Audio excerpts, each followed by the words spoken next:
Yeah, everybody. I'm Barack Obama, and I'm spending D-Day golfing and going to the gala at Ford's Theater. How about that? Here's the deal.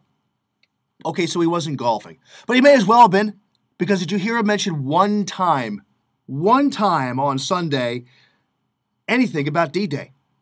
One time. Well, no, he had plenty of time for Kelly Clarkson and Maya Angelou and the Jew-hating Desmond Tutu and on down the line, but you know what? It didn't seem to have time to honor history. And I'm talking about honor the American flag, honor what happened on D-Day, and honor the role of some great Americans in World War II. Isn't it interesting how a guy can go to Ford's Theater and enjoy listening to music and all that other garbage and listen to poems and listen to Justice Ginsburg and, listen to Desmond Tutu attack Israel and all that kind of stuff. But he doesn't seem to have really a whole lot of time to commemorate D-Day and to commemorate the American soldier and to commemorate an enormous day in the history of the United States and indeed the world. Why would he do something like that? Why would he skip that? Why is he avoiding that? You get the kind of impression, and again, there were some people who were divided on the whole Arlington deal. I understand all that. But at the same time, when it came time to skip even mentioning D-Day yesterday, you get the impression sometimes that some people like President Obama and others are simply trying to erase history, are simply trying to ignore history one way or the other, or simply trying to pretend that it doesn't exist. And I realize I don't think the president hates the military in any way, shape, or form. I mean, he's the commander-in-chief. I get all that. But at some point, you know what?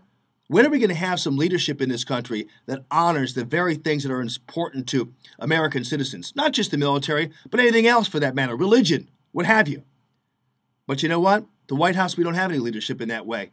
And it was a disgrace that he forgot or didn't mention D-Day. That's unfortunate. You know what? We're not going to forget anything. One of the things we want to make sure you remember are the two children of Sergeant Dennis Kisseloff. And today, 5 o'clock, Gulf Shores Restaurant and Grill, we are having a benefit for Alexander and Serena, the lovely children of Sergeant Dennis Kisseloff, who was killed about 3 weeks ago in Afghanistan in service to this great country. And here's a guy who actually served in Iraq. Well, actually, he was a Marine well before that. Could have retired, could have been on the beach, but instead decided to join the Army National Guard, went to Iraq, served his country there, came back, then went to Afghanistan with another unit, by the way, as a helpmate there. Well, his death leaves his two children orphaned, and it's really too bad.